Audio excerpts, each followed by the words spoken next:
ونشهد أن سيدنا ومولانا محمدا عبده ورسوله صلى الله تعالى عليه وعلى آله وأصحابه وبارك وسلم تسليما كثيرا. أما بعد فأعوذ بالله من الشيطان الرجيم. بسم الله الرحمن الرحيم. الذين إن مكناهم في الأرض أقاموا الصلاة وآتوا الزكاة وأمروا بالمعروف ونهوا عن المنكر ولله عاقبة الأمور.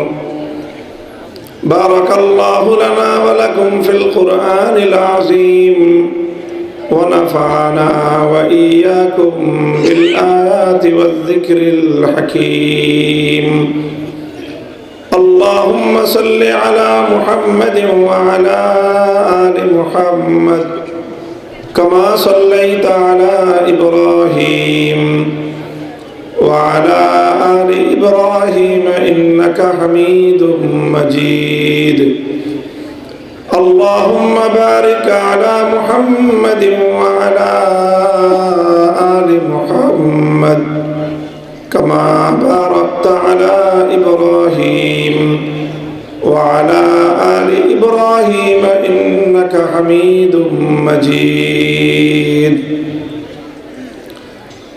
মুহতারাম হযরত উলামায়ে কেরাম, সম্মানিত শ্রদ্ধাভাজন বয়োজ্যেষ্ঠ আমার মুরব্বী সাহেবান, সমবেত ইসলাম প্রিয়, কোরআন প্রেমিক, নবী প্রেমিক, তাওহীদি মুসলমান ভাই ও বন্ধুগণ, পর্দার অন্তরাল ও বাসা বাড়িতে অবস্থানরত আমার সম্মানিত মা ও বোনেরা, ঐতিহ্যবাহী জামিয়া নিজামিয়া দারুল উলুম বেতুয়া মাদ্রাসার আজিমুস শান বার্ষিক ওয়াজ মাহফিলে আল্লাহ পাক রব্বুল ইজ্জত আমাদেরকে সমবেত হওয়ার তৌফিক দান করেছেন। রব্বে কারীমের বড়ই মেহেরবানি। আল্লাহ রাব্বুল আলামিনের দরবারে শুকরগুজারি আদায় করি আলহামদুলিল্লাহ। দীর্ঘ বহুদিন পর বেতুয়া মাদ্রাসার মাহফিলে আপনাদের সাথে শরীক হওয়ার, উপস্থিত হওয়ার সৌভাগ্য আমার হলো। আপনারা অনেকেই জানেন যে আমার জীবনের একটা বড় অংশ, বড় সময় এই মাটিতে, এই মাদ্রাসায়, এখানে আমার কেটেছে।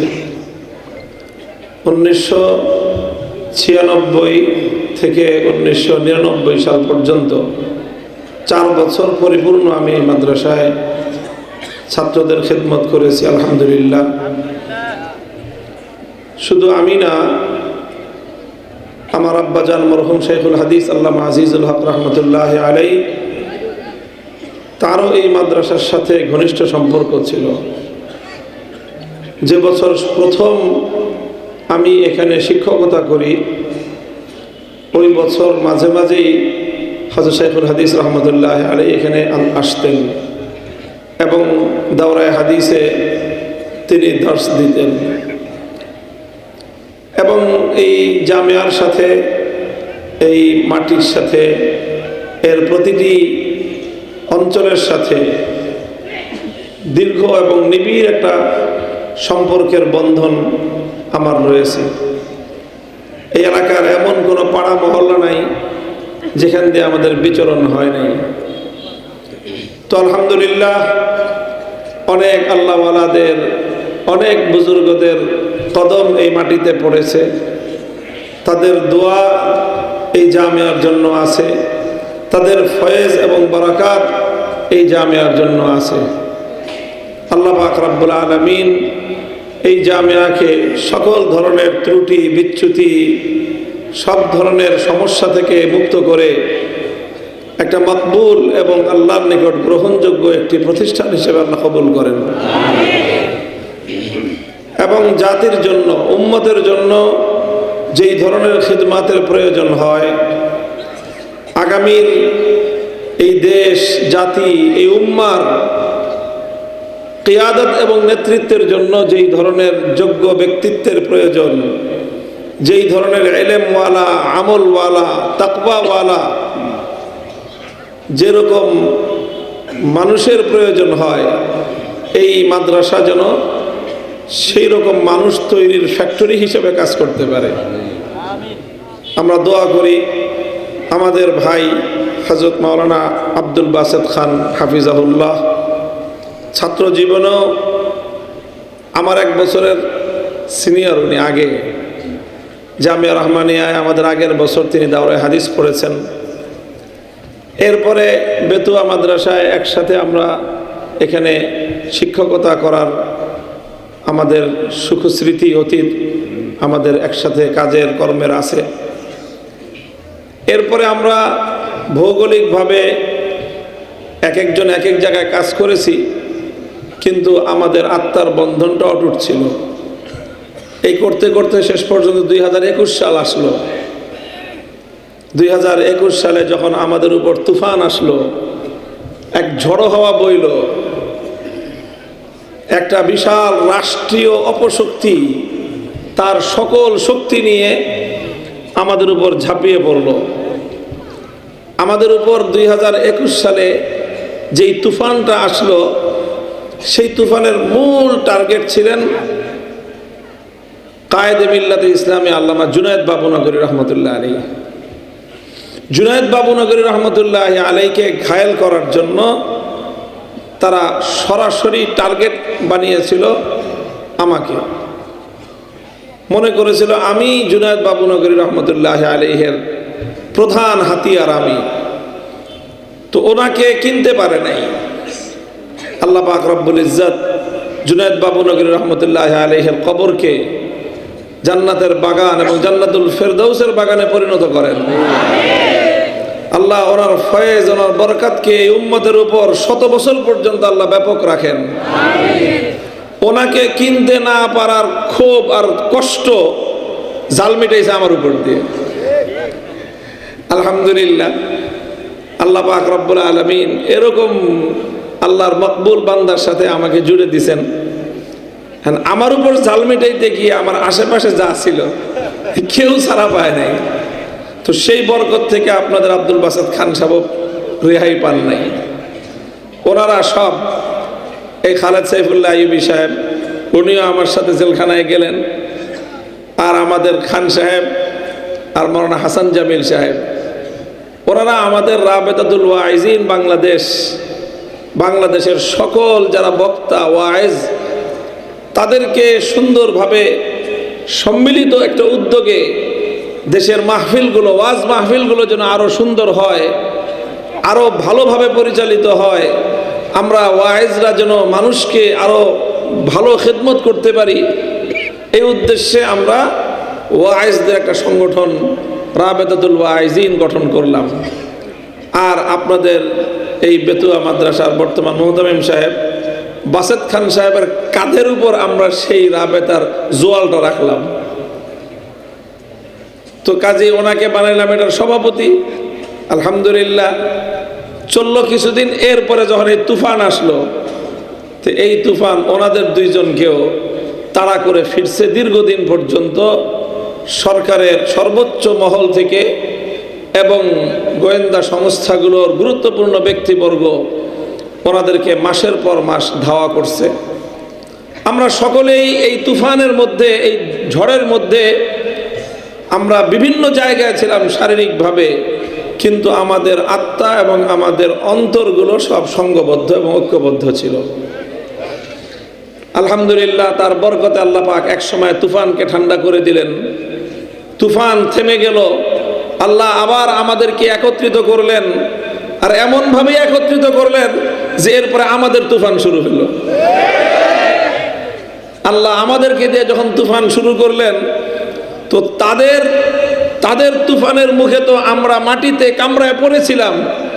আল্লাহ এমন এক তুফান শুরু করলেন, সেই তুফানের সেই ঝড়ে তারা উড়ে এই সীমান্ত থেকে তারা বাইরে চলে গেল। আলহামদুলিল্লাহ, আল্লাহ পাক রব্বুল আলামিন এভাবেই আল্লাহর পথের অভিযাত্রীদেরকে আল্লাহ পাক যুগে যুগে সাহায্য করেছেন। এবং ওয়াল আকিবাতুল লিল মুত্তাকিন, আমরা বিশ্বাস করি চূড়ান্ত বিজয় যারা আল্লাহর পথে থাকে তাদেরই হয়। ভয়ের কোনো কারণ নাই।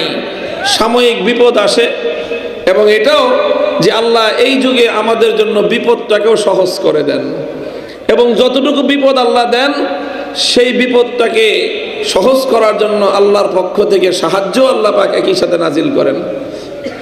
তো যাই হোক, আলহামদুলিল্লাহ, আপনাদের এই প্রজন্মের যারা এখন বয়স 40 বছরের কোটায় বা 35-40 বছর, তাদের সাথে অনেকের সাথেই দীর্ঘ হৃদ্যতার সম্পর্ক।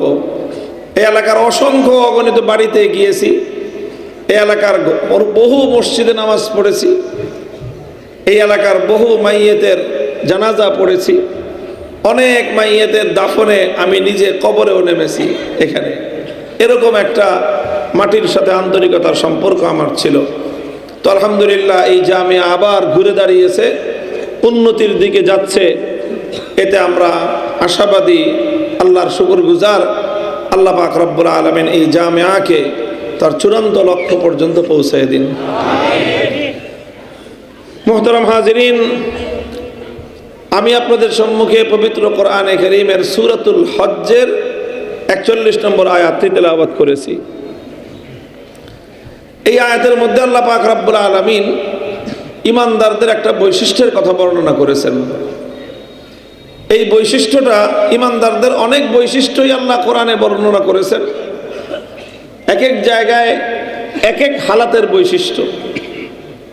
মুমিন যখন ইবাদত করবে তখন তার কি বৈশিষ্ট্য হবে, মুমিন যখন ব্যবসা বাণিজ্য করবে তখন তার কি বৈশিষ্ট্য হবে, মুমিন যখন পারিবারিক জীবন যাপন করবে, ঘরে থাকবে, তখন তার কি বৈশিষ্ট্য হবে, মুমিন যখন জিহাদের ময়দানে থাকবে তখন তার কি বৈশিষ্ট্য হবে, প্রত্যেকটা আলাদা আলাদা করে আল্লাহ পাক কোরআনে কারীমের মধ্যে আলোচনা করেছেন।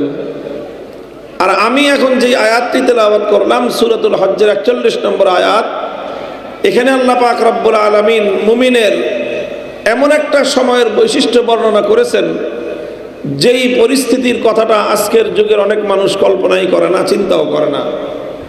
সেটা হলো যে আল্লাহ পাক রব্বুল আলামিন যদি মুমিনদের হাতে ক্ষমতা দান করেন, ঈমানদাররা যদি ক্ষমতাসীন হয়, তাহলে তখন মুমিনের বৈশিষ্ট্য কি হবে। আল্লাযীনা ইম্মাক্কান্নাহুম ফিল আরদি আকামুস সালাতা ওয়া আতাউয যাকাতা ওয়া আমারু বিল মারুফি ওয়া নাহাউ আনিল মুনকারি ওয়ালিল্লাহি আকিবাতুল উমুর। আল্লাহ বলেন যে ঈমানদার তো তারা, আমি আল্লাহ যদি তাদেরকে ক্ষমতা দান করি, তাহলে ক্ষমতা পেয়ে তারা কি করবে? ক্ষমতা পেয়ে তারা করবেটা কি? শুধু নিজেদের ছেলে সন্তান আর নিজেদের পরিবার পরিজনের জন্য আখের গুছাবে? শুধুমাত্র নিজেরা সম্পদের পাহাড় জমা করার জন্য ক্ষমতার ব্যবহার করবে? শুধুমাত্র তারা ক্ষমতা দিয়ে নিজেরা কেমনে আরো বেশি দিন ক্ষমতায় থাকতে পারে সেই চিন্তা করবে? সেটার পাকাপোক্ত ব্যবস্থা করবে না কি করবে? আল্লাহ নিজে ঈমানদাররা ক্ষমতায় গেলে কি করবে তার একটা স্পষ্ট রূপরেখা আল্লাহ নিজেই দিয়েছেন। আল্লাহ বলেছেন, ঈমানদাররা যদি ক্ষমতায় যায়, এখানে ক্ষমতার দ্বারা কি উদ্দেশ্য? কোরআনে কারীমের এই আয়াতের যারা তাফসীর করেছেন, তাফসীরে কুরতুবী থেকে নিয়ে ইবনে কাসির রাহমাতুল্লাহি আলাইহি সহ একেবারে হাল যুগের যারা তাফসীর করেছেন, তারা প্রত্যেকে সকলেই প্রায় একই কাছাকাছি কথা বলেছেন। এখানে ক্ষমতার দ্বারা উদ্দেশ্য হলো আ'তাইনাহুম আস-সালতা ওয়া কাওয়াইনাহুম, মাক্কান্নাহুমের এই তাফসীরি মুফাসসিরিনগণ করেছেন অর্থাৎ রাষ্ট্র ক্ষমতা। ক্ষমতার দ্বারা কি উদ্দেশ্য? আরো আসতে বলেন, আসতে বলেন। আরে ভাই, ইসলামপন্থীদের হাতে ক্ষমতা আসবে কেমনে? আপনারা যদি এরকম মরা মরা বলেন। আল্লাহ বলতেছেন, আমি যদি ঈমানদারদেরকে কি দেই? রাষ্ট্র ক্ষমতা দেই। বলেন কোন ক্ষমতা? আল্লাহ বলতেছেন যদি আমি রাষ্ট্র ক্ষমতা দেই, আপনারা কিপটামি করেন কেন? ক্ষমতা দিবেন কে? ক্ষমতা দেনটা কে? যাকে ক্ষমতা দেওয়ার তাকে ক্ষমতাও দেন আল্লাহ। আর যখন সে ক্ষমতা পেয়ে ক্ষমতার অপব্যবহার করে, সীমা লঙ্ঘন করে, ক্ষমতা কেড়ে নেওয়ার মালিককে মনে রাখবেন। যাকে আমার আল্লাহ ক্ষমতা দেওয়ার সিদ্ধান্ত ফাইনাল করে ফেলেন, পৃথিবীর সকল শক্তি মিলেও তাকে ক্ষমতা থেকে দূরে রাখতে পারে না। আর আল্লাহ যার হাত থেকে ক্ষমতা কেড়ে নেওয়ার সিদ্ধান্ত গ্রহণ করেন, সে যত দুর্ভেদ্য প্রাচীর তৈরি করুক, দুর্ভেদ্য কেল্লা তৈরি করুক, চতুর্দিক থেকে ক্ষমতাকে রক্ষা করার যত শক্তিশালী বলয় তৈরি করুক, সমস্ত প্রতিরোধ বলয় ভেঙ্গে চুরমার করে আমার আল্লাহ ক্ষমতার মসনদ থেকে তাকে ছিটকে ফেলে দেন।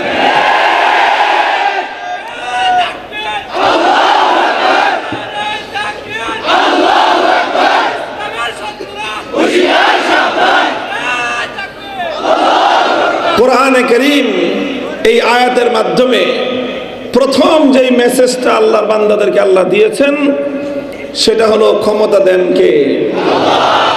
ইম্মাক্কান্নাহুম ফিল আরদ, ইম্মাক্কান্নাহুম ফিল আরদ। আল্লাহ বলতেছেন, আমি যদি ঈমানদারদেরকে ক্ষমতা দেই, ক্ষমতার মালিক আল্লাহ। এইটা ইসলামী যে রাষ্ট্রবিজ্ঞান, ইসলামের যে রাজনৈতিক দর্শন, তার প্রথম বুনিয়াদী দৃষ্টিভঙ্গি হলো এটা। প্রচলিত পশ্চিমা যতগুলো রাজনৈতিক দর্শন আছে, সমাজতন্ত্র বলেন, গণতন্ত্র বলেন, অন্যান্য রাজনৈতিক মতবাদগুলোর সাথে ইসলামের রাষ্ট্র দর্শনের মৌলিক বুনিয়াদী পার্থক্য এই জায়গায়। অন্যরা মনে করে সরকার বা জনগণ তারা হলো ক্ষমতার মালিক, আর আল্লাহ রাব্বুল আলামিন বলতেছেন ক্ষমতার মালিক হলাম আমি আল্লাহ। জনগণ ক্ষমতার মালিক না, সরকারও ক্ষমতার মালিক না, ক্ষমতার প্রকৃত ওনার, ক্ষমতার প্রকৃত মালিক একমাত্র কে? বলবেন তাহলে সরকারটা কি? সরকার বা শাসক গোষ্ঠী যারা থাকে তারা হলো আল্লাহর পক্ষ থেকে প্রতিনিধি, তারা হলো আল্লাহর প্রতিনিধি। এর সহজ দৃষ্টান্ত হলো এই যে অনেক আমাদের দেশে বহু মানুষ আছে বড় বড় প্রতিষ্ঠান চালায়, ব্যবসা প্রতিষ্ঠান, মিল, ফ্যাক্টরি, কলকারখানা আছে না? মালিক নিজের টাকা পয়সা খরচ করে জায়গা জমি কিনে নিজে মিল দিয়েছে, ফ্যাক্টরি দিয়েছে, ব্যবসা প্রতিষ্ঠান দিয়েছে, অনেক বড় ব্যবসা প্রতিষ্ঠান। এই বিশাল ব্যবসা প্রতিষ্ঠান, মিল, কলকারখানা, ফ্যাক্টরি পরিচালনা করার জন্য একজন ম্যানেজার নিয়োগ দেয়, দেয় কিনা? সব কাজ দেখাশোনা করে ম্যানেজার, কারো সাথে লেনদেন করে ম্যানেজার, চুক্তি করে ম্যানেজার, টাকা দেয় ম্যানেজার, মাল সাপ্লাই দেয় ম্যানেজার, মাল রিসিভ করে ম্যানেজার, সবই করে ম্যানেজার। কিন্তু ম্যানেজার আসলে প্রতিষ্ঠানের মালিক না। কাজ যতই করুক, ম্যানেজারকে মূল মালিকের নির্দেশনা মেনেই কাজ করতে হয়। ম্যানেজার যদি চিন্তা করে কাজ তো সব আমিই করি, তো মালিকের এত পাত্তা দেওয়ার দরকার কি? এইটা যদি কোনো ম্যানেজার মনে করে, চাকরি থাকবে? ঠিক তদ্রূপ রাষ্ট্র ক্ষমতার, জমিনের, মাটির প্রকৃত মালিক হলেন আল্লাহ। আর আল্লাহর পক্ষ থেকে সরকার অথবা শাসক তারা হয় ম্যানেজার। সুতরাং ম্যানেজার যেরকম মালিকের অর্ডার অনুযায়ী একটা প্রতিষ্ঠান পরিচালনা করতে হয়, সরকার বা শাসক গোষ্ঠীরও আল্লাহর নির্দেশ অনুযায়ী ক্ষমতা পরিচালনা করতে হয়, দেশ শাসন করতে হয়, জনগণকে শাসন করতে হয়। আল্লাহর অর্ডারের বাইরে যাওয়ার ক্ষমতা কোন সরকার এবং রাষ্ট্রকে আল্লাহ দেন নাই। যেরকম মূল মালিকের নির্দেশের বাইরে মূল মালিকের সঙ্গে ভিন্ন মত অবলম্বন করে কেউ ওই মালিকের প্রতিষ্ঠানে, সেই মালিকের ব্যবসা প্রতিষ্ঠানে ম্যানেজার হিসেবে থাকবার অধিকার রাখে না। তদ্রূপ আল্লাহর সঙ্গে নীতির ক্ষেত্রে, আইনের ক্ষেত্রে, বিধানের ক্ষেত্রে যাদের মত পার্থক্য আছে, আল্লাহর এই জমিনে আল্লাহর ম্যানেজার হিসেবে শাসন করবার অধিকারও তাদের নাই। এটা একটা মৌলিক কথা বললাম। আল্লাযীনা ইম্মাক্কান্নাহুম ফিল আরদি আকামুস সালাতা ওয়া আতাউয যাকাহ।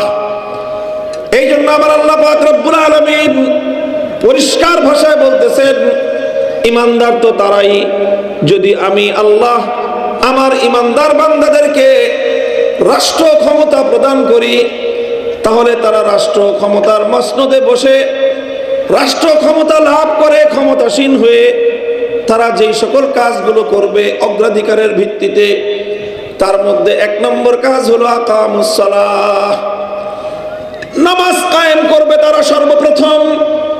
2 নম্বর হলো আতাউয যাকাত, তারা যাকাতের ব্যবস্থা বাস্তবায়ন করবে।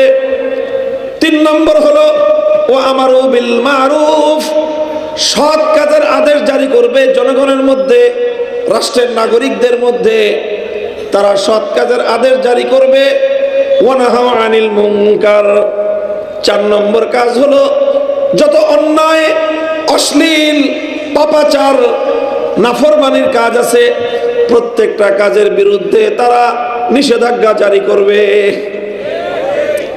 4টা কাজের কথা আল্লাহ নিজে উল্লেখ করেছেন যে ইমানদাররা ক্ষমতা পেলে সর্বপ্রথম এই 4 কাজ করবে। আকামুস সালাত, নামাজ কায়েম করবে, আতাউয যাকাত, যাকাত বাস্তবায়ন করবে, তারপরে সৎ কাজের আদেশ জারি করবে, অসৎ কাজ অন্যায় কাজের বিরুদ্ধে নিষেধাজ্ঞা জারি করবে, যে পাপাচার করতে পারবে না, নাফরমানির কাজ করতে পারবে না, খোদাদ্রোহিতার কাজ করতে পারবে না, অন্যায় কাজ করতে পারবে না। এইভাবে নিষেধাজ্ঞা জারি করে করে গোটা রাষ্ট্রকে, এই জমিনকে আল্লাহ পাক রব্বুল আলামিনের দেওয়া বিধানের ফ্রেমওয়ার্কের উপর তারা পরিচালনা করবে। মুহতারাম হাজিরিন, লম্বা আলোচনা করব না, আমি রাজনৈতিক আলোচনাও করব না। মাহফিলগুলোতে আমি রাজনীতি আলোচনা করি না, অনেকে ভুল বুঝে। আমি কোনো সময় কোনো মাদ্রাসার মাহফিলে, ওয়াজ মাহফিলে আমার দলের কোনো কথাই বলি না, এবং কেউ এই জাতীয় মাহফিলগুলোতে বসে দলীয় রাজনীতির কথা বলুক, এটা আমি পছন্দও করি না। হ্যাঁ, কথা বলতে হবে আল্লাহর দ্বীনের কথা, ইসলামের কথা, ইসলামের অর্থনীতির কথা যেরকম আসবে, ইসলামের পারিবারিক নীতির কথা যেরকম আসবে, ইসলামের মানুষের ব্যক্তিগত জীবন পরিচালনার বিধিবিধান সংক্রান্ত আলোচনা যেমন আসবে, ইবাদত বন্দেগীর আলোচনা যেমন আসবে, ঠিক তদ্রূপ এই ওয়াজ মাহফিলগুলোতে ইসলামের রাজনৈতিক আদর্শ কি, রাষ্ট্র ব্যবস্থার পলিসি ইসলাম কি দিয়েছে, সেগুলো আলোচনায় আসতে হবে। মুহতারাম হাজিরিন, এটাকে ইসলাম থেকে বিচ্ছিন্ন করে ফেলা হয়েছে। ইসলামের রাজনৈতিক বিধিবিধান, এটা একটা ইসলামের বিরাট একটা অধ্যায়। বেঈমানের দল, ইসলামের দুশমন, কাফের মুশরিক, ইহুদি খ্রিস্টানরা 1000 বছর ধরে ষড়যন্ত্র করে তারা মুসলমানদের উপর এই ষড়যন্ত্র বাস্তবায়ন করেছে যে আজ মুসলমানের ঘরে জন্ম নেওয়া মুসলমানকে আল্লাহর কোরআনের বিরুদ্ধে ওরা লেলিয়ে দিয়েছে। মুহতারাম হাজিরিন, কিছু মানুষ আছে তারা বুঝে বলে, আর অধিকাংশই আছে না বুঝে একটা মুখরোচক স্লোগান দিয়ে দেয়, বলে বসে কি ধর্মের নামে রাজনীতি। ভাই, ধর্মের নামে রাজনীতির অর্থটা কি? যদি এমন হয় যে কেউ ধর্মের নামে রাজনীতি করলো অথচ সে ধর্মের বিধান বাস্তবায়ন করলো না, এটার নাম হলো ধর্মের নামে অধর্মের রাজনীতি। আর কারো যদি শপথ হয়, কারো যদি জীবনের অঙ্গীকার হয়, কারো যদি জীবনের পণ হয় যে ধর্মের জন্য, ইসলামের জন্য রাজনীতি করব, জীবন দিয়ে, রক্ত দিয়ে, সম্পদ দিয়ে, সব উজাড় করে দিয়ে আল্লাহর জমিনে আল্লাহর কোরআনের বিধান রাষ্ট্র এবং রাজনীতিতে বাস্তবায়ন করব, এটাই হলো একজন মানুষের জীবনের সর্বোচ্চ মাকাম, এবং এটার নামই হলো জিহাদ ফি সাবিলিল্লাহ।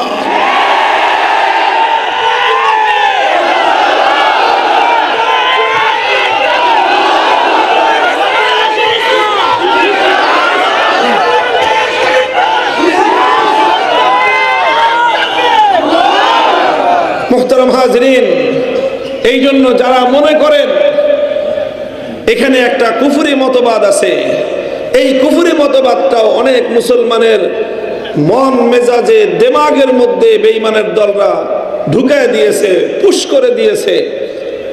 সেটা হলো তারা মনে করে যে ইসলামের সাথে রাজনীতির কোনো সম্পর্ক নাই। যারা এরকম মনে করে তারা ইসলামের একটা অঙ্গকে ইসলাম থেকে কেটে বিচ্ছিন্ন করে দেওয়ার পায় তারা চালায়। তারা ইসলামের জেনে হোক বুঝে হোক ইসলামের সঙ্গে তারা দুশ্মনী রাখে। আল্লাহ পাক সকলকে হেদায়েত নসিব করেন। মুহতারাম হাজিরিন, আমাদের সমাজের প্রচলিত ধারণা কি যে সরকার ক্ষমতায় আসলে সরকারের দায়িত্ব কি? সরকারের দায়িত্ব হলো রাস্তাঘাট বানায় দিবে, সরকারের দায়িত্ব হলো যে ব্রিজ কালভার্ট নির্মাণ করবে, সরকারের দায়িত্ব হলো ঘরে ঘরে বিদ্যুতের সংযোগ দিয়ে দিবে, সরকারের দায়িত্ব হলো যে দ্রব্যমূল্যের নিয়ন্ত্রণ করবে, সরকারের দায়িত্ব হলো জনগণের জন্য আয় ক্রয় ক্ষমতা বাড়ে সেটার জন্য ব্যবস্থা করবে। এগুলো হলো সরকারের কাজ, এগুলো সরকারের কাজ। তবে আল্লাহ বলতেছেন যেটা ইমানদাররা যদি ক্ষমতায় যায় তো এই রাস্তাঘাট নির্মাণ করা, ব্রিজ কালভার্ট নির্মাণ করা, ঘরে ঘরে বিদ্যুৎ সংযোগ পৌঁছে দেয়া, মানুষের অন্যান্য জাগতিক সুযোগ সুবিধা নিশ্চিত করার আগেই সর্বপ্রথম তারা যেই কাজ করবে সেটা হলো আকামুস সালাত, তারা নামাজ কায়েম করবে।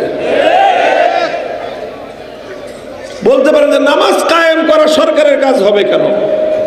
নামাজ তো মানুষ যার যারটা সেই পড়বে। হ্যাঁ, যার যার নামাজ তার পড়া যেরকম দায়িত্ব, প্রত্যেক ব্যক্তি যার নামাজ সে পড়বে এটা যেরকম তার ফরজ বিধান, ঠিক তদ্রূপ ইমানদাররা যখন রাষ্ট্র ক্ষমতা পাবে সেই রাষ্ট্র ক্ষমতার মাধ্যমে প্রত্যেকটি নাগরিকের উপর, প্রত্যেকটি ইমানদারদের উপর তারা এই দেখাশোনাও করবে যে রাষ্ট্রের কোন ইমানদার নাগরিক নামাজ পড়ে না। অমুসলিমের উপর নামাজ চাপায়া দিবে না, হিন্দুদেরকে বলবে না নামাজ পড়ো, বরং হিন্দুদেরকে বলবে খবরদার মসজিদে ঢুকবা না। কোন হিন্দুর জন্য, কোন অমুসলিমের জন্য মসজিদে ঢুকার পারমিশন নাই।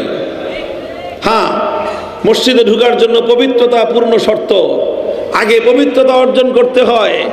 পবিত্রতা ছাড়া কারো জন্য যদি গোসল ফরজ হয়ে থাকে আর সে ওই রকম অপবিত্র অবস্থায় থাকে, হিন্দু হোক, মুসলমান হোক, অমুসলিম হোক, কারো জন্যই আল্লাহর ঘর মসজিদের মধ্যে প্রবেশ করার বৈধতা নাই। মুহতারাম হাজিরিন, এই জন্য ইসলামী সরকার গঠিত হলে সেই সরকারের প্রথম দায়িত্বই হলো রাষ্ট্রের মধ্যে নামাজ কায়েম করা। নামাজ কায়েম করার এতটা গুরুত্ব কারণটা কি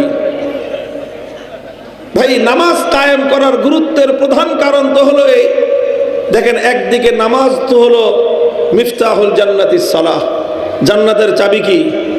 নামাজ। জান্নাতের চাবি হলো নামাজ। ইসলামী রাষ্ট্র ব্যবস্থায় সরকারের দায়িত্ব শুধু জনগণের ইহকালীন কল্যাণ করাই নয়, বরং এই রাষ্ট্রের প্রত্যেকটা জনগণ যেন পরকালে নাজাত পেতে পারে, জান্নাতে যেতে পারে, সেই জন্য দায়িত্ব পালন করা, এটাও সরকারের কাজ। ইসলাম এটা বলতেছে। তো নামাজের গুরুত্ব এই জায়গায় যে প্রথম কথা তো হলো নামাজের দ্বারা পরকালীন মুক্তির ব্যবস্থা হবে, নামাজের দ্বারা কবরের আযাব থেকে পরিত্রাণের ব্যবস্থা হবে। আর নামাজ শুধুমাত্র পরকালীন মুক্তিরই গ্যারান্টি নয়, নামাজ যেরকম মানুষের পরকালীন মুক্তির ব্যবস্থা করে, ঠিক তদ্রূপ নামাজ মানুষের, মুসলমানদের ইহকালীন জাগতিক উন্নতিরও চাবিকাঠি হলো নামাজ। জাগতিক উন্নতির চাবিকাঠি কি? মুসলমানরা নামাজ ছেড়ে দিলে শুধু তাদের পরকাল ধ্বংস হয় তা নয়, বরং মুসলমানদের ইহকালীন উন্নতিও ব্যাহত হয়, তাদের জাগতিক উন্নতিও ধ্বংস হয়ে যায় নামাজ ত্যাগ করার দ্বারা। আমি আপনাদেরকে একটা উদ্ধৃতি দেই। খলিফাতুল মুসলিমিন ওমর ফারুক রাদিয়াল্লাহু তাআলা আনহু পৃথিবীর ইতিহাসের অন্যতম একজন সফল রাষ্ট্রনায়ক। যদি এই পৃথিবীর সর্বকালের সর্বযুগের সেরা রাষ্ট্রনায়কদের সংক্ষিপ্ত একটা তালিকা করা হয়, খলিফা ওমরের নাম বাদ দিয়ে সেই তালিকা হতে পারে? জাতি ধর্ম বর্ণ নির্বিশেষে যারাই তালিকা করুক, যারাই তালিকা করেছে, খলিফা ওমরের নাম 2-4-5 জনের মধ্যে রেখেছে। হযরত ওমর ফারুক রাদিয়াল্লাহু তাআলা আনহু খলিফাতুল মুসলিমিন, তিনি এমন সাফল্য অর্জন করেছিলেন, আটলান্টিক মহাসমুদ্রের তীর থেকে আফ্রিকার জঙ্গলের গহীন অঞ্চল পর্যন্ত অর্ধজাহান তিনি শাসন করেছেন। 10 বছরের বেশি সময় রাষ্ট্র শাসন করেছেন, বিশাল অর্ধজাহান রাষ্ট্র পরিচালনা করেছেন, সাফল্যের সঙ্গে রাষ্ট্র পরিচালনা করেছেন। ওনার এই সফলতার পিছনের রহস্যগুলো কি ছিল? তার অন্যতম একটা রহস্য আমি আপনাদেরকে উদ্ধৃতি করে শোনাই। বুখারী শরীফের হাদিসের মধ্যে বর্ণিত হয়েছে, খলিফা ওমর ফারুক রাদিয়াল্লাহু তাআলা আনহু তিনি যখন খেলাফতের মসনদে আসীন, তিনি যখন খলিফা, তিনি একবার তার গোটা রাষ্ট্রের যত গভর্নর আছে, রাষ্ট্রের যত প্রশাসক আছে, রাষ্ট্রের সরকারি যত বড় বড় কর্মকর্তা, তাদের সকলের নামে তিনি একটা লিখিত ফরমান জারি করলেন, রাষ্ট্রীয় একটা সার্কুলার তিনি জারি করলেন। বুখারী শরীফের হাদিসের মধ্যে সেই সার্কুলারের ভাষা সহ বর্ণিত হয়েছে। হযরত ওমর বললেন, লিখলেন তাদেরকে, দেখো, ইন্না আহাম্মা উমুরিকুম ইনদি আস-সালাহ ফামান হাফিজাহা ফাহুয়া লিমা সিওয়াহা আহফাজ ওয়া মান দাইয়াহা ফাহুয়া লিমা সিওয়াহা আদিয়া। হে মুসলিম বিশ্বের প্রশাসকগণ, হে মুসলিম রাষ্ট্রের গভর্নরেরা, রাষ্ট্র আমলা, বড় বড় আমলা, মন্ত্রী, মিনিস্টারেরা, শুনে রাখো তোমরা, ইন্না আহাম্মা উমুরিকুম ইনদি আস-সালাহ, তোমাদের রাষ্ট্রীয় দায়িত্বের মধ্যে আমার দৃষ্টিতে সবচেয়ে গুরুত্বপূর্ণ দায়িত্ব হলো নামাজ কায়েম করা। ফামান হাফিজাহা ফাহুয়া লিমা সিওয়াহা আহফাজু, যেই দায়িত্বশীল, যেই কর্মকর্তা, যেই মন্ত্রী, যেই সচিব, সে নামাজকে সুন্দরভাবে কায়েম করবে, ফাহুয়া লিমা সিওয়াহা আহফাজু, সে রাষ্ট্রের অন্য সবগুলো দায়িত্ব আরো সুন্দরভাবে সুচারুরূপে আঞ্জাম দিতে পারবে। ওয়া মান দাইয়াহা ফাহুয়া লিমা সিওয়াহা আদিয়াউ, আর যেই দায়িত্বশীল, যেই মন্ত্রী, যেই মিনিস্টার, যেই গভর্নর, যেই সচিব, যেই আমলা, যেই কর্মকর্তা যথাযথভাবে নামাজ কায়েম করতে পারবে না, সে এবং তার দ্বারা রাষ্ট্রের কোনো দায়িত্ব সুন্দরভাবে আঞ্জাম পাবে না, বরং যে নামাজকে নষ্ট করবে তাকে যেই দায়িত্বই দিব সে ওই দায়িত্বটাকেই ধ্বংস করবে, ওই দায়িত্বটাকে সে নষ্ট করবে। তাকে জনগণের দায়িত্ব দিলে জনগণের সঙ্গে সে খেয়ানত করবে, তাকে রাষ্ট্রের কোনো দায়িত্ব দিলে সেই দায়িত্ব সে পালনে ব্যর্থ হবে, তাকে কোনো ব্রিজ নির্মাণ করবার দায়িত্ব দিলে সে ব্রিজের মধ্যে রডের বদলে বাঁশ দিবে। ফাহুয়া লিমা সিওয়াহা আদিয়াউ, এই জন্য হযরত ওমর বলেন, নামাজকে সুন্দরভাবে কায়েম করো। প্রত্যেক গভর্নরের দায়িত্ব, প্রত্যেক মন্ত্রীর দায়িত্ব, প্রত্যেক সচিবের দায়িত্ব, প্রত্যেক সরকারি আমলা কর্মকর্তার দায়িত্ব হলো সর্বপ্রথম নামাজকে সুন্দরভাবে কায়েম করা। নামাজ যদি সুন্দরভাবে কায়েম করা হয়, রাষ্ট্রের সর্বপ্রথম যেই জায়গায় ভুল হয়, জাতি একটা যেই কারণে অধপতন হয়, সেই জাতির অধপতনের, সেই জাতির দুর্গতির রাস্তাটা বন্ধ হয়ে যাবে নামাজের মাধ্যমে। আল্লাহর কোরআন বলেছে, ইন্নাস সালাতা তানহা আনিল ফাহশাই ওয়াল মুনকার, নিশ্চয়ই নামাজ মানুষকে যাবতীয় অন্যায় এবং অশ্লীল কাজ থেকে বিরত রাখে। বন্ধুগণ, যদি রাষ্ট্রের কর্মকর্তারা, সরকারি আমলারা, তারা যদি অন্যায় এবং অশ্লীল কাজ থেকে বিরত থাকে, সেই রাষ্ট্র, আলহামদুলিল্লাহ, সেই জাতি দিন দিন তাদের উন্নতি হবে। পৃথিবীর কোন শক্তি তাদের উন্নতি দাবায় রাখতে পারবে না। আমি আপনাদেরকে একটা কথা জিজ্ঞাসা করি, দেখেন আমাদের বাংলাদেশে উন্নতি হয়, একটু একটু করে উন্নতি হয়। সেই উন্নতিটা যতটা না সরকারিভাবে হয়, তার চেয়ে অনেক বেশি হয় দেশের জনগণের মেহনত এবং তাদের পরিশ্রমের কারণে। সরকারি ভাবে আমাদের দেশের উন্নতিটা খুব কম। মানুষ ব্যক্তিগত মেহনতের দ্বারা এই দেশটাকে যতটুকু উন্নতি করেছে। আপনারা বলেন তো, এই যে আমরা সরকারি কাজে বিভিন্ন সরকারি অফিস আদালতে তো যাই, তাই না? যেতে হয় না? সরকারি অফিস আদালতে আমাদের বিভিন্ন কাজেই যেতে হয়। আপনারা একটু বুকে হাত দিয়ে বলেন তো, একেবারে আমানতদারির সাথে সত্য কথাটা বলবেন, সরকারি অফিস আদালতে আমরা যে কোনো কাজ করতে যাই, যে কোনো সেবা গ্রহণ করতে যাই, ঘুষ ছাড়া, উৎকোচ ছাড়া, 2 নম্বরে টাকা পয়সা লেনদেন করা ছাড়া আমানতদারির সাথে সঠিকভাবে কাজ করে আনতে পারেন আপনারা কত পার্সেন্ট বলেন?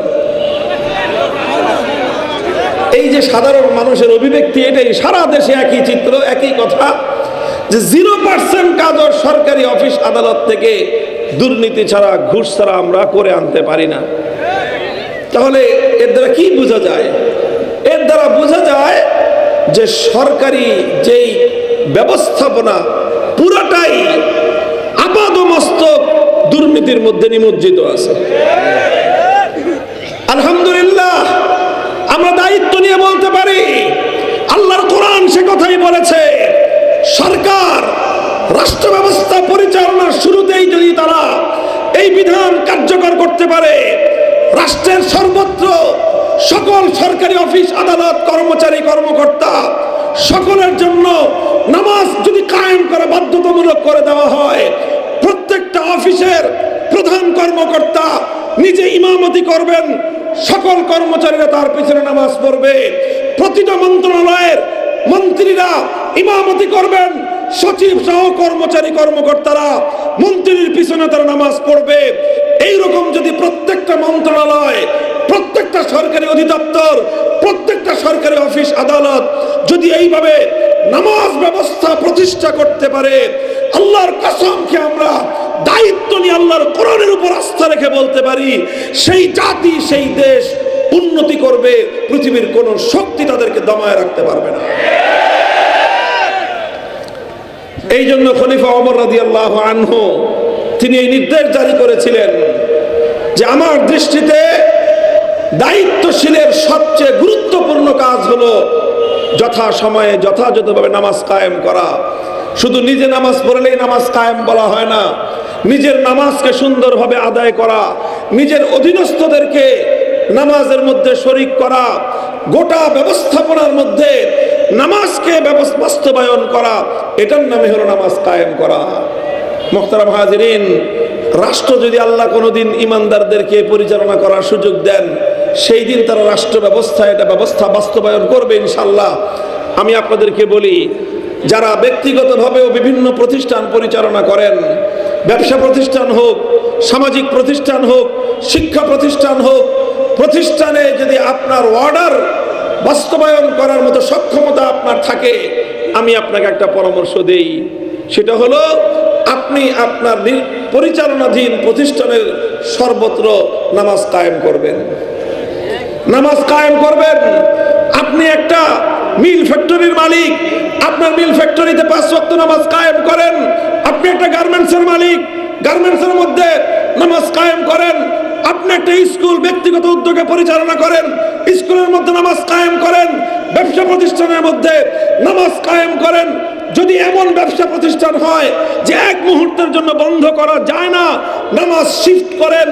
জামাত 2টো করে হবে এক এক ওয়াক্তে, এক শিফটে এক জামাত হবে, পরের শিফটে আরেক জামাত হবে। এইভাবে আপনার পরিচালনাধীন প্রতিষ্ঠানের মধ্যে নামাজ কায়েম করেন। মনে করবেন যে নামাজ কায়েম করতে গেলে ওয়ার্কিং আওয়ার লস হবে, সময় নষ্ট হবে। কর্মকর্তা কর্মচারীরা 8 ঘন্টা ডিউটি করবে, তার মধ্যে 2 ওয়াক্ত নামাজ গেলে আধা ঘন্টা 1 ঘন্টা চলে গেল। এটাকে আপনারা বাহ্যিক চোখে দেখবেন যে লস হয়ে গেল। আমি আল্লাহর কোরআনের উপর আস্থা রেখে বলতে পারি, 1 ঘন্টা যদি আপনার কর্মঘন্টায় লস হয়, আল্লাহ পাক আপনাকে বাকি 7 ঘন্টায় আপনার কর্মকর্তা কর্মচারীদের কাজের মধ্যে এমন নীতি নৈতিকতা, এমন বরকত আল্লাহ পাক দান করবেন, তাদের 7 ঘন্টায় 14 ঘন্টার সার্ভিস আপনি পাবেন ইনশাআল্লাহ। এই জন্য কবে রাষ্ট্র হবে, সরকার নামাজ কায়েম করবে, সেই অপেক্ষায় না থেকে নিজেরা নিজেদের অধীনস্থ বাড়িতে নামাজ কায়েমের ব্যবস্থা করেন। আপনার পরিবারের উপর নামাজ কায়েম করেন, আপনার অধীনস্থ মানুষের উপর নামাজ কায়েম করেন। এই নামাজ, এটাই হলো মুসলমানদের প্রাণ শক্তি। এই নামাজ, এটাই হলো মুসলমানদের উন্নয়নের হাতিয়ার। ব্যক্তিগত জীবনে উন্নতির হাতিয়ার নামাজ, পারিবারিক জীবনে সুখ শান্তির হাতিয়ার হলো নামাজ, সমাজ জীবনে উন্নতির হাতিয়ার নামাজ, অর্থনৈতিক ব্যবসা বাণিজ্যের জীবনে উন্নতির দুয়ার খুলে দেয় নামাজ, রাষ্ট্র জীবনে মুসলিম জাতির উন্নয়নের অন্যতম মাধ্যম হলো এই নামাজ। কাজেই এটা হলো 1 নম্বর দায়িত্ব, আকামুস সালাত, তারা নামাজ কায়েম করবে। 2 নম্বর কাজ আল্লাহ কি বলেছেন, ওয়া আতাউজ যাকাত, তারা যাকাত ব্যবস্থা বাস্তবায়ন করবে। রাষ্ট্রের দায়িত্ব হলো যাকাত বাস্তবায়ন করা। শুধুমাত্র নিজেরা মন্ত্রীরা যাকাত দিয়ে দিল অথবা সচিবরা যাকাত দিয়ে দিল, এটার দ্বারা যাকাত পরিপূর্ণ হক আদায় হয় না। রাষ্ট্রের মধ্যে যাকাত ব্যবস্থা বাস্তবায়ন করা। যাকাত ব্যবস্থা বাস্তবায়ন করার অর্থ কি? হযরত রাসূল আকরাম সাল্লাল্লাহু আলাইহি ওয়াসাল্লাম নিজেই যেটার কথা বলেছেন, তুখাযু মিন আগনিয়াইহিম ওয়া তুরাদ্দু আলা ফুকারাইহিম। যাকাত ব্যবস্থা হলো এমন একটা ব্যবস্থা, যেই ব্যবস্থার মাধ্যমে একটা রাষ্ট্রের মধ্যে, একটা জাতির মধ্যে অর্থনৈতিক একটা ভারসাম্য তৈরি হয়। অর্থনৈতিকভাবে একদল মানুষ আকাশ ছোঁয়া সম্পদের পাহাড় গড়বে, আর সাধারণ মানুষরা তারা দারিদ্র সীমার নিচে বসবাস করবে, তারা দারিদ্রের কষাঘাতে জর্জরিত হবে। কিছু মানুষ আঙ্গুল ফুলে কলা গাছ হবে, অল্প কিছু মানুষ হাজার হাজার কোটি টাকা, লক্ষ লক্ষ কোটি টাকা তারা কামাই করে এত টাকার সম্পদের মালিক হয়ে যাবে, আর সাধারণ সব মানুষ তারা গরিব থাকবে। ইসলামী যাকাত ব্যবস্থা বাস্তবায়ন হলে কোনো একটি জাতির মধ্যে কশ্চিনকালেও এইরকম অর্থনৈতিক বৈষম্য থাকতে পারে না। আমাদের দেশের বর্তমানের একটা চিত্র আমি আপনাদেরকে বলি, আপনারা বুঝতে পারবেন যে আপনাদের সাথে, সাধারণ মানুষের সাথে এই রাষ্ট্রের অল্প কিছু মানুষ যারা শিল্পপতি, তাদের সম্পদের মালিকানার তফাৎটা কত বেশি। দেখেন, আমাদের রাষ্ট্রের হিসাব মতে বিগত যে অর্থ বছর গিয়েছে, জুলাই টু জুন আমাদের দেশের অর্থ বছর 2024-এর জুন থেকে জুলাই থেকে 2025-এর জুন পর্যন্ত বাংলাদেশের মানুষের হিসাবে দেখা গিয়েছে, বাংলাদেশের মানুষের মাথা পিছু আয়, পার ক্যাপিটা ইনকাম হিসাব মতে $2,820, বাংলাদেশি টাকায় 3,40,000 টাকা। আমাদের বাংলাদেশের প্রত্যেকটা নাগরিকের মাথা পিছু মাসিক আয় কত কত বললাম? 3,40,000 টাকা। আবার বলেন কত? 3,40,000 টাকা বাংলাদেশের 18 কোটি মানুষের মাথা পিছু আয়। এটা আমার কথা না, এটা আপনারা যে কেউ সার্চ দিয়ে দেখবেন গুগলে অথবা নেটে, যে বাংলাদেশের সর্বশেষ অর্থ বছরে এই দেশের মোট নাগরিক যত জনগণ আছে তাদের সকলের গড় আয়, মাথা পিছু আয়, পার ক্যাপিটা ইনকাম $2,820। এবার আমি আপনাদেরকে জিজ্ঞাসা করি, এই যে এখানে এত হাজার হাজার মানুষ আছেন, আপনারা কয়জন গড়ে মাসে 3,40,000 টাকা ইনকাম করতে পারেন? একটু হাত উঠান দেখি। তাহলে 3,40,000 টাকা আমরা কিন্তু গড়ে সবাই কামাই। এই যে আমরা, যে আপনারা মনে করেন যে আমরা অনেক বড় লোক, আমাদেরকে তো বড়লোক মনে করেন, গাড়ি চালাই, আবার বাপে রেখে গেছে কোটি টাকার সম্পত্তি, বড়লোক। আমরা এত আলহামদুলিল্লাহ, আল্লাহ অর্থনৈতিকভাবে সচ্ছলতা দিয়েছেন, তাও তো মাসে 1 লক্ষ টাকা কামাই করা ভাগ্য আমাদের হয় না।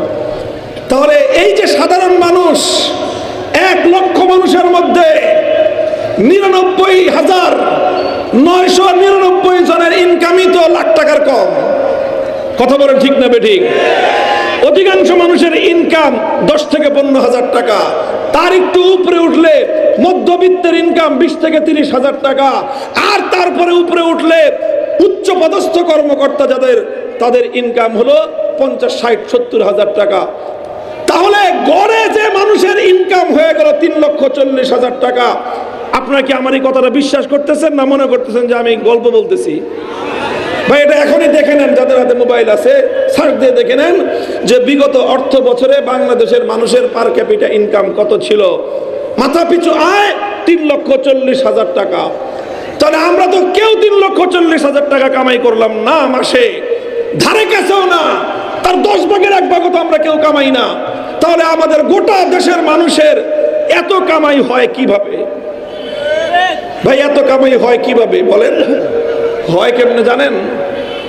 এটাকে বলে গড় হিসাব। গড় হিসাব তো বুঝেন, 10 জন কামাই করে 1 টাকা করে, আর একজন কামাই করলো 1,000 টাকা।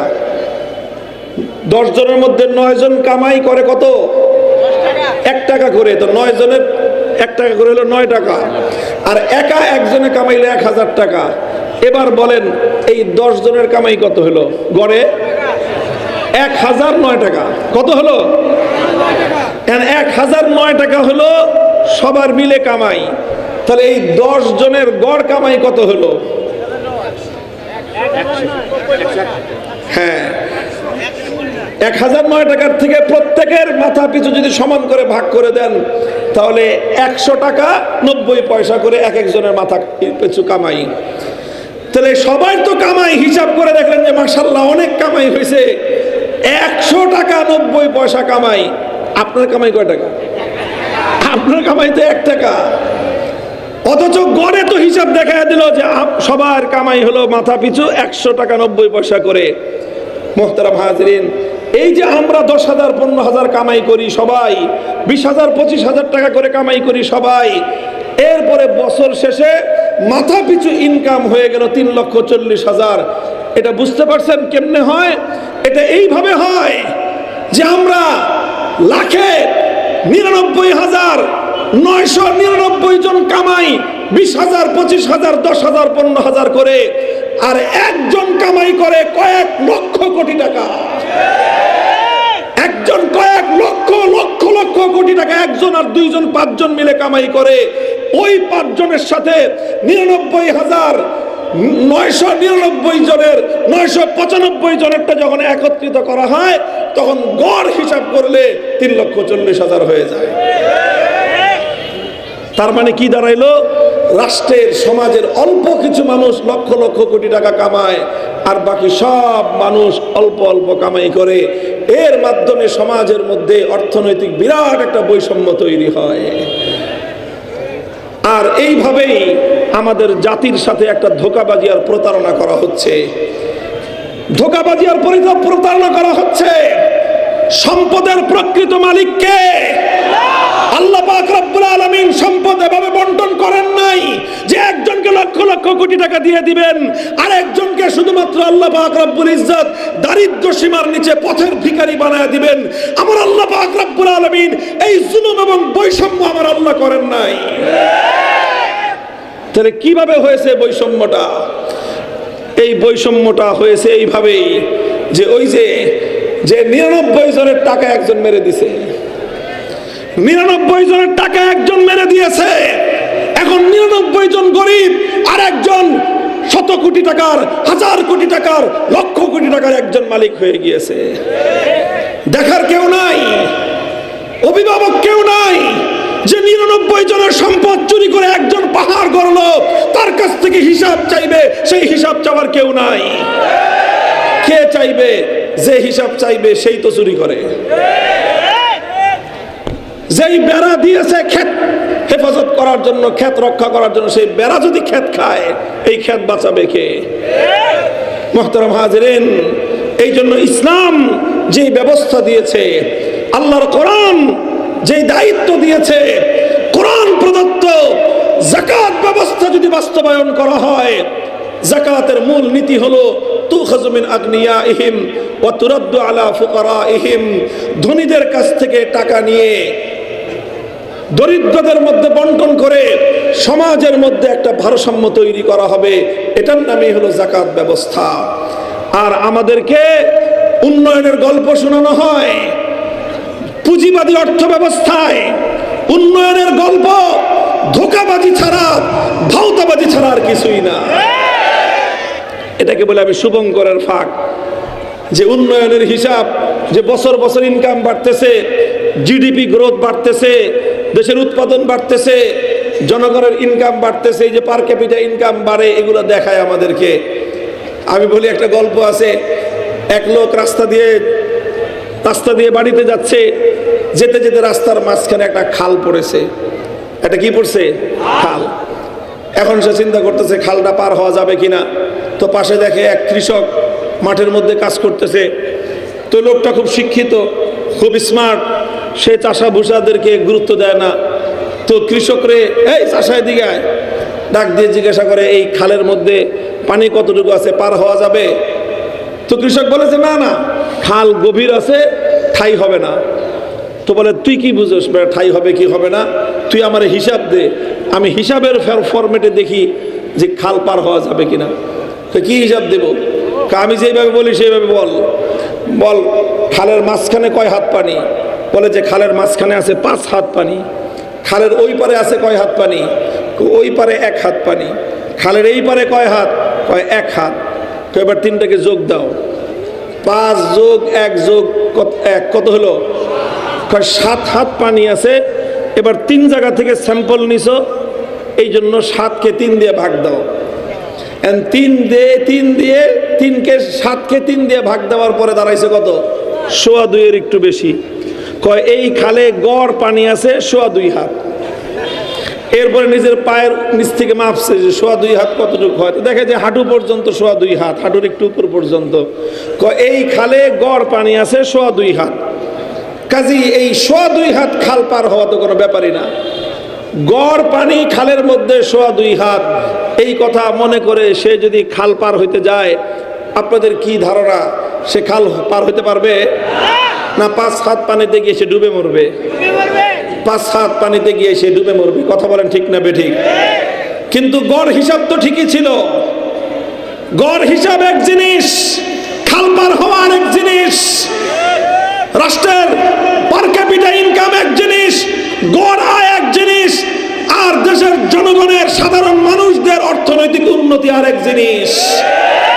দেশের সাধারণ মানুষ সব 1 হাত পানি, আর গোটা দেশের মূল অর্থনৈতিক টাকা পয়সা অল্প কিছু মানুষ কুক্ষিগত করে, অল্প কয়েকটা মানুষ গোটা দেশের মানুষের জনগণের সম্পদগুলো কুক্ষিগত করে গোটা জাতির মধ্যে অর্থনৈতিক বৈষম্য তৈরি করে রেখেছে। 28 লক্ষ কোটি টাকা দেশ থেকে চুরি করে নিয়ে গেছে। 28 লক্ষ কোটি টাকা। 28 লক্ষ টাকা না, 28 কোটিও টাকা না, 2800 কোটিও না, 28,000 কোটিও না, 28 লক্ষ কোটি টাকা আমাদের সম্পদ চুরি করে নিয়ে গেছে। এবার 28 লক্ষ কোটি টাকা ফিরায় এনে দেশের মানুষের মাথা পিছু এটাকে আপনি গড় বন্টন করে দিয়ে দেখেন, এক একজন মানুষের মাথায় কি পরিমাণ টাকা এক একজনের ভাগে পড়ে। কেউ এটা বলবে না, কেউ এটা করবে না, কারণ ইহুদি খ্রিস্টানরা এমন এক অর্থ ব্যবস্থা এই মুসলমানদের উপর চাপিয়ে দিয়েছে, যে অর্থ ব্যবস্থার নামই হলো পুঁজিবাদী। আর এই পুঁজিবাদী অর্থ ব্যবস্থার অর্থই হলো যারা পুঁজিপতি, যারা শিল্পপতি, তাদেরকে পূজা করা।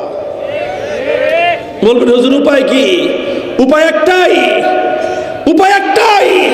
হে মুসলমান, তোমরা যদি জাতীয় জীবনে মুক্তি চাও, হে মুসলিম জাতি সম্মান নিয়ে যদি বাঁচতে চাও, শান্তি সুখে যদি বাঁচতে চাও, দুনিয়া এবং আখিরাতের কল্যাণ যদি তোমরা হাসিল করতে চাও, একমাত্র উপায় মানব রচিত সকল ব্যবস্থাপনাকে উপড়ে ফেলে আল্লাহর কোরআনের রাজনীতি কায়েম করো।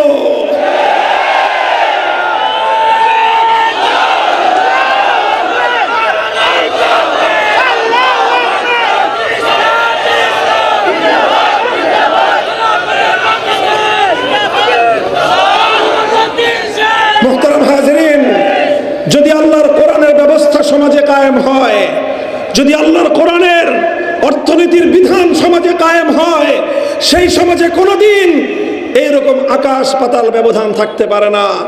ইসলাম কোরআন বলে দিয়েছে কাইলা ইয়াকুনা দুলাতাম বাইনাল আগনিয়া মিনকুম। ইসলামী অর্থ ব্যবস্থার মূল সূত্র হলো এই জায়গায় যে এমন ভাবে রাষ্ট্রের অর্থ ব্যবস্থা পরিচালনা করতে হবে যেন রাষ্ট্রের অর্থ, টাকা পয়সা, সম্পদ কোনো একটা বিশেষ শ্রেণীর মানুষের কাছে গিয়ে যেন কুক্ষিগত না হয়ে যায়। এই জন্য সেটা দূর করতে হলে অল্প কিছু মানুষ যাবতীয় সম্পদের মালিকানা অর্জন করবে। এই ব্যবস্থাকে ভাঙতে হলে, এই ব্যবস্থাকে ধ্বংস করতে হলে আল্লাহর কোরআনের সমাজ কায়েম করা ছাড়া বিকল্প কোনো রাস্তা নাই। মুহতারাম হাজিরিন, এই জন্য আমরা যে আপনাদেরকে চিৎকার করে করে বলি, এই জন্যই বলি, আমার আব্বাজান মরহুম শেখুল হাদিস আল্লামা আজিজুল হক রহমতুল্লাহ আলাই, আপনারা চিনেন, মুরব্বীরা তো দেখেছেন অসংখ্যবার, 60 বছর পর্যন্ত হাদিসের খেদমত করেছেন। বাংলা ভাষায় আজ থেকে প্রায় 60-70 বছর আগে বুখারী শরীফের বাংলা ভাষ্য করেছেন তিনি। হাদিসের 6 কিতাব, মুসলিম শরীফ সহ হাদিসের প্রত্যেকটি কিতাবের বাংলা ভাষায় তিনি অনুবাদ করেছেন। সারা বাংলাদেশের এমন কোনো জেলা নাই যেই জায়গায় গিয়ে তিনি মানুষকে দ্বীনের দাওয়াত না দিয়েছেন। সারাটা জীবন দ্বীনের খেদমত করেছেন। শেষ জীবনে তিনি আক্ষেপ করে একটা কথা বলতেন, বহুবার আমি এই কথাটা শুনেছি, বড় আফসোস নিয়ে, মনে হতো যে বুকে এক বুক ভরা কষ্ট নিয়েই তিনি কথাটা বলতেছেন। তিনি বলতেন যে আয় আমার দেশের মানুষ, আমরা সারা জীবন আপনাদেরকে শুধু কোরআন হাদিসের ওয়াজ করে শোনায় গেলাম, কিন্তু কোরআন হাদিসের সমাজ, কোরআন হাদিস বাস্তবায়ন হলে মানুষের যে কি সুখ হইতো, কি শান্তি হইতো, কেমন সুন্দর সমাজ হইতো, সেটা আপনাদেরকে দেখায় যেতে পারলাম না। এটা শুধু কোরআন হাদিস শুধু ওয়াজ শোনার জিনিস না রে ভাই, কোরআন হাদিস শুধু ওয়াজ করারও জিনিস না, এটা হলো একটা প্র্যাকটিক্যাল বাস্তবায়ন করার জিনিস। যেই জিনিস বাস্তবায়নের জিনিস, সেটা শুধু শুনে আর বলে বোঝা যায় না।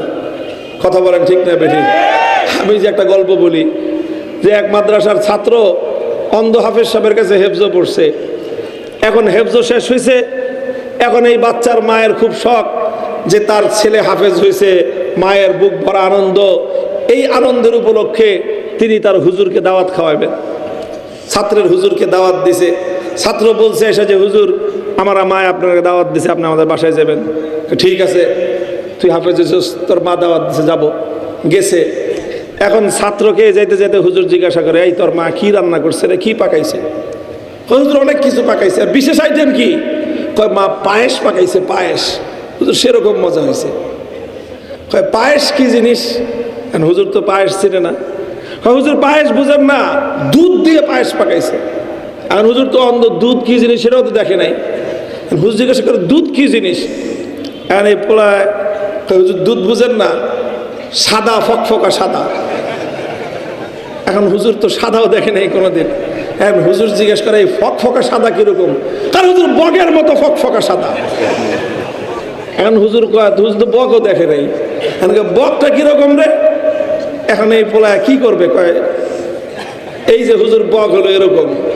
এখন হুজুর এই বগ হাত দিয়ে দেখে, ওরে বাপ রে বাপ, এই হলো বগ। আর সেই বগের মতো দুধ, সেই দুধ পাকাইছে। এটা তো খাইতে গেলে আমার গলায় আটকে যাবে। এত বড় জিনিস আমি খাইতে পারবো না বাবা, আমি তোর বাসায় পায়েস খেতে যাব না। এখন বলেন, পায়েস যদি বগ দিয়ে বুঝাইতে হয়, আর এই বগ যদি হাত দিয়ে দেখাইতে হয়, তাহলে এই লোক কি এরে কি পায়েস বুঝানো সম্ভব?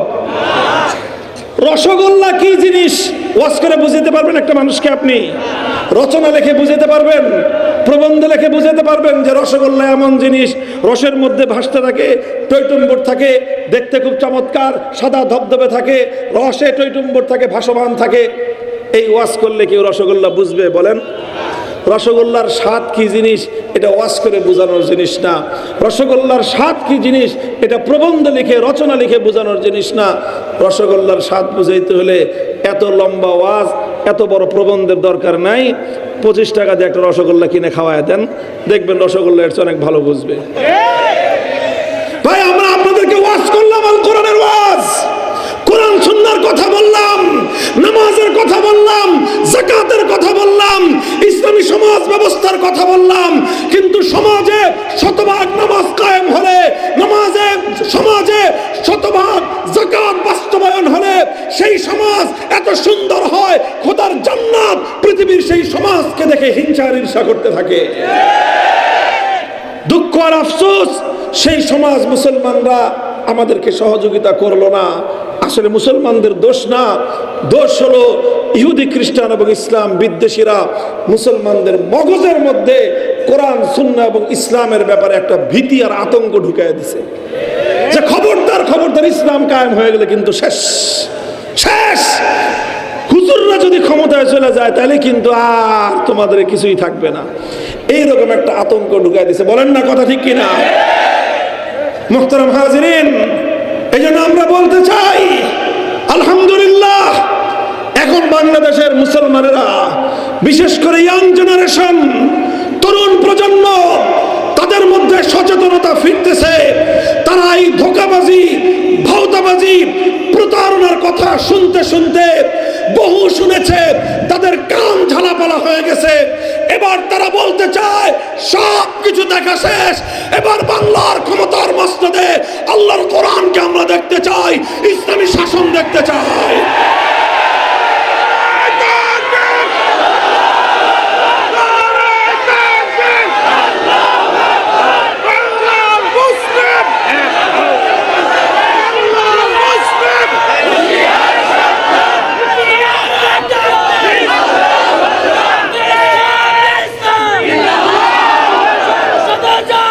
মুহতারাম হাজিরিন, অনেক মানুষ মনে করে যে হুজুরদের এই সমস্ত গরম গরম ওয়াজ, খালি ওয়াজের মধ্যেই হুজুরদেরকে রাষ্ট্র দিলে, সমাজ দিলে হুজুররা পরিচালনা করতে পারবে, হুজুরদেরকে সেই জ্ঞান আছে, হুজুরদেরকে সেই শিক্ষা আছে।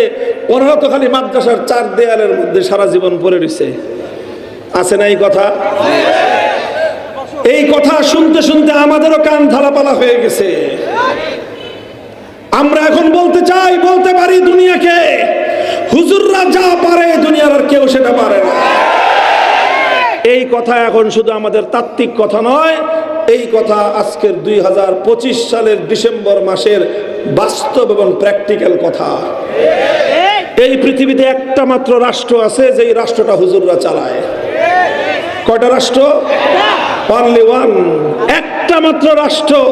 সেই রাষ্ট্রের 30 জন মন্ত্রী, রাষ্ট্রের প্রধান ব্যক্তি হলেন আমিরুল মুমিনিন শাইখুল হাদিস মোল্লা হিবাতুল্লাহ আখুনজাদা হাফিজাহুল্লাহ তাআলা, যিনি সেই দেশের সবচেয়ে বড় আলেম, তিনি সেই দেশের সবচেয়ে বড় বুজুর্গ, সবচেয়ে বড় আল্লাহওয়ালা।